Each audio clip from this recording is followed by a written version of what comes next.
রোহান, রোহানের মা, এই অর্ণব, গেল কোথায় থাকো তোমরা? আমার ছেলে মেডিকেলে চান্স পেয়ে গেছে। আলহামদুলিল্লাহ। এই যে অর্ণব, আরে খেলাটা একটু রাখ না। রিন্টু তো মেডিকেলে চান্স পেয়ে গিয়েছে, ফার্স্ট হয়েছে।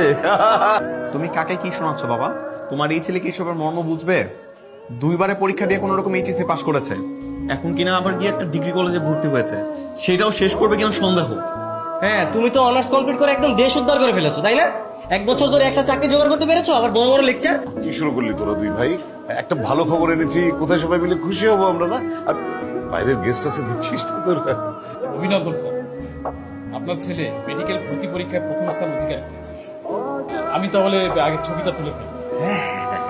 এই অর্ণব, কোথায় যাচ্ছিস?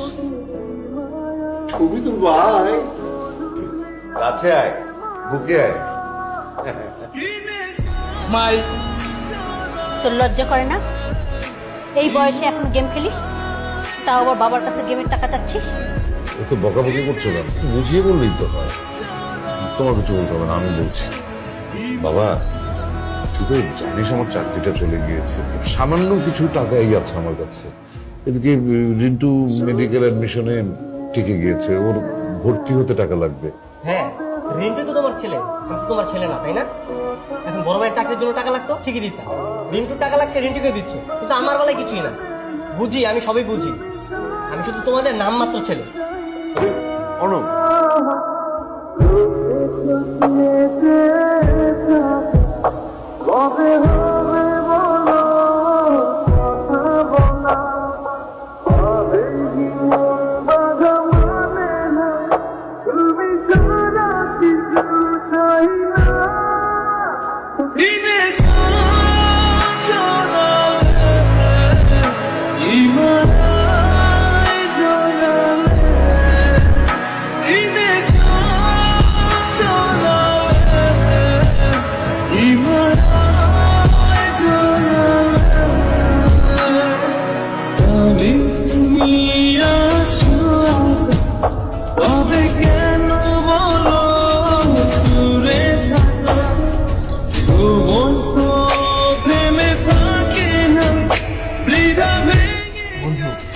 তুই কখন থেকে কান্না করে যাচ্ছিস? এখন তো শান্ত হ। তুই একটা চাকরি ম্যানেজ করে দেন আমাকে প্লিজ। আমার পরিবারকে তখন আমাকেই দেখতে হবে, স্যালারি কোনো ম্যাটার করে না। তখন আমি একটা পিওনের চাকরি করবো। গ্র্যাজুয়েশন শেষ করে পিওনের চাকরি? আসলে সমস্যা কোথায় জানিস? সমস্যা হচ্ছে এই মধ্যবিত্ত জীবন। আজকে যদি তুই গরিব হতিস তাহলে রিক্সা চালিয়ে অনেক টাকা কামাতে পারতি, তোর আত্মসম্মানও লাগছে। আর যদি বড়লোক হতি তাহলে চাকরি করতে পারতি অনেকগুলো টাকা দিয়ে, অথবা ব্যবসাও করতে পারতি। যত সমস্যা হচ্ছে এই মধ্যবিত্ত জীবন। আপনি চোখে কি ধুলো গেছে? এত পানি কেন? হ্যাঁ হ্যাঁ, কিছু না, তুমি তুমি পড়তে থাকো। হ্যালো রিন্টু, হ্যাঁ আপু, বলো। ঘরে না বাজার নেই, আসার সময় 2 কেজি আলু আর কিছু সবজি আনতে পারবে? ঠিক আছে। কি ব্যাপার, সারাক্ষণ দেখছি ফোনে কথাই বলছি। পড়ানোর সময় এত ফোনে কথা বললে হয়? একটা কথা বলবো? হ্যাঁ বলো। যদি কিছু মনে না করেন, এই মাসের টাকাটা কি অগ্রিম দেওয়া যাবে? আসলে এখন তো কোনো টাকা পয়সা নেই। অদিতির বাবা তো মাসের ছাড়া কোনো টাকা পায় না। তোর ভার্সিটির ভর্তি লাস্ট ডেট কবে রে? লাস্ট ডেট তো ভাইয়া 10 তারিখ। ভর্তির জন্য কত টাকা লাগবে? এডমিশন ফি, যাবতীয় কাগজপত্র, ড্রেস, আবার সবকিছু মিলিয়ে 38,000 টাকার মতো লাগবে। 30,000। মা, বাবা যে 50,000 টাকা রেখে গেছে না, ওখান থেকে 38,000 টাকা রিন্টুর জন্য রেখে বাকি টাকাটা আমার কাছে দাও তো। রোহান, আলমারিতে তো টাকাটা নাই। কি বলতেছো মা? টাকা নাই মানে? তুমি ভালো করে দেখছো? সব জায়গায় দেখছি, কোথাও টাকা নেই। রিন্টু, তুই কি না বলে টাকা নিছিস? না না ভাইয়া, আমি টাকা নেবো কেন? অর্ণব, অর্ণব, কি হয়েছে ভাইয়া? আলমারি থেকে টাকা তুই না বলে নিয়েছিস তাই না? হ্যাঁ নিয়েছি। তুই আমাকে কিছু না বলে, মাকে না জানিয়ে আলমারি থেকে টাকা নিয়েছিস কেন?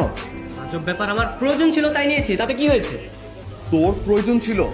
সংসারের এই অবস্থা, ঘরে বাজার সদাই নিয়ে আর তুই না বলে টাকা নিয়েছিস, চোরের মতো চুরি করেছিস। আমার বাবার নিজের টাকা, তোমাদের যেমন অধিকার আছে আমারও তো তেমন অধিকার আছে। আর এইসব কথা আমি তোমাকে কেন বলতে চাও? এই তুই চুপ থাক। তুই আমার সামনে দাঁড়িয়ে চোখ রেঙিয়ে কথা বলছিস? হ্যাঁ বলছি, কি করবে তুমি? কত বড় বেয়াদব হয়ে গেছে দেখছো মা? তোর তো বড় সাহস।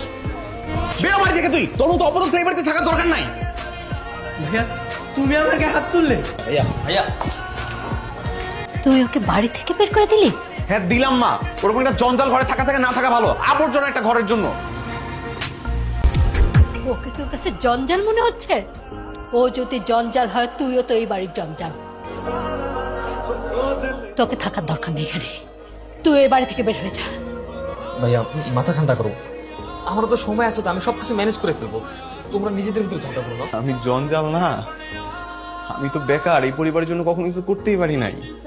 আমি এই বাড়িতে থেকে কি করব? যখন এই পরিবারের জন্য কিছু করতে পারবো তখনই নয় ফিরে আসবো।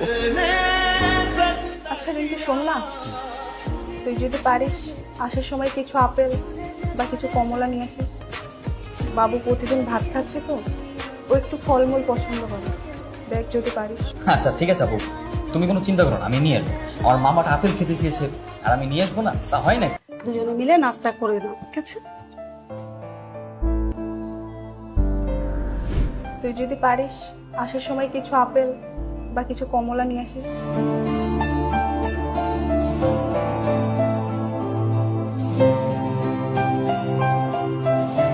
ব্যাপার এদিকে কি দেখছো না কেন?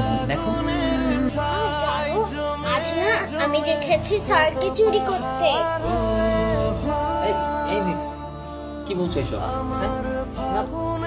দেখো তুমি না মা, আমি সত্যি কথা বলছি। এখান থেকে আপেল চুরি করে পকেটে রেখেছে। স্যারের পকেট চেক করো। অদিতি এসব কি বলছে? আসলে আমি কি কিছু ফল তোমাকে দিয়ে দিব, বাসায় নিয়ে যাও? ঠিক আছে আমি আচ্ছা তুমি বসো, আমি কিছু ফল নিয়ে আসছি।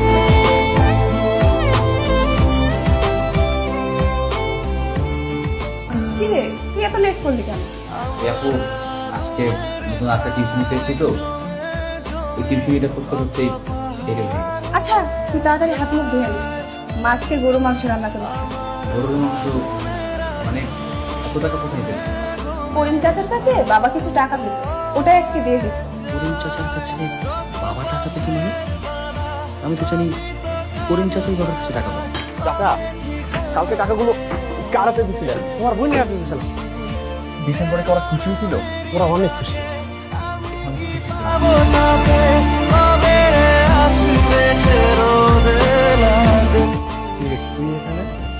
জানো ভাইয়া, আমি না গতকালই ভেবেছিলাম এটা তোমারই কাজ, তুমি এই কাজটা করেছো, তুমি ছাড়া কেউ না। ভাইয়া তুমি একটা শিক্ষিত গ্রাজুয়েট ছেলে হয়ে শুধুমাত্র পরিবারের কথা চিন্তা করে আমাদের কথা ভেবে গাড়ির গ্যারেজে কাজ করছো। রিয়েলি প্রাউড অফ ইউ ভাইয়া। আজকে আমার বলতে গর্ব হচ্ছে যে my brother is a great গাই। আমি যতক্ষণ পর্যন্ত একটা ভালো চাকরি ম্যানেজ করতে না পারতেছি, আমি আমার পরিবারকে এরকম ভাবে সাপোর্ট দিয়ে যাব। তোর ভর্তির টাকা আমি ম্যানেজ করবো, একদম চিন্তা করবি না। লাভ ইউ ভাইয়া।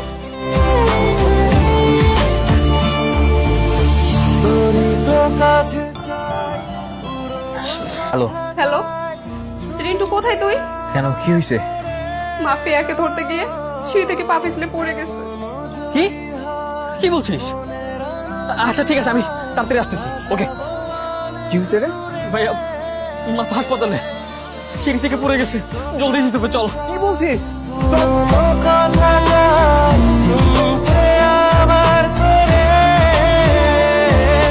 ডক্টর, আমার মায়ের কি অবস্থা?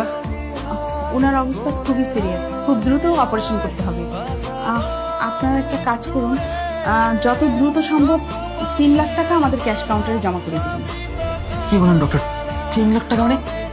এতগুলো টাকা আমরা ভাইয়া, এতগুলো টাকা আমরা কিভাবে ম্যানেজ করবো? ডক্টর, আপনি দ্রুত অপারেশনের ব্যবস্থা করেন, আমরা টাকা জমা দিয়ে দিচ্ছি। চাচা, আমার মা অসুস্থ, হসপিটালে ভর্তি। চাচা, আমার মাকে সুস্থ করতে 3 লাখ টাকা লাগবে। আচ্ছা, আপনি আমার 3 লাখ টাকা ধার দেন, আমি আপনাকে কথা দিতেছি, আমি দিন রাত এক করে সেই টাকা আপনাকে শোধ করে দিব। কি বলো বাবা, গেল মাসে লোন লই একটা গাড়ি কিনছে, এই দিন তো পরিশোধ হয় না। আমি অনেক বড় বিপদে পড়ে গেছি আন্টি, আমার মা অ্যাক্সিডেন্ট করছে আন্টি, আপনি আমাকে 3 লক্ষ টাকা ধার দিতে পারবেন? আমি 3 লক্ষ টাকা কোথায় পাবো? আন্টি প্লিজ আপনি একটু ম্যানেজ করেন আন্টি, আপনি যে কারোর কাছ থেকে 3 লক্ষ টাকা নিয়ে নেন, আমি আপনাকে কথা দিচ্ছি আমি দিন রাত 24 ঘন্টা টিউশন করে আপনার সমস্ত টাকা শোধ করে দিব। এটা একটা কথা বললাম? তুমি তো 10 বছর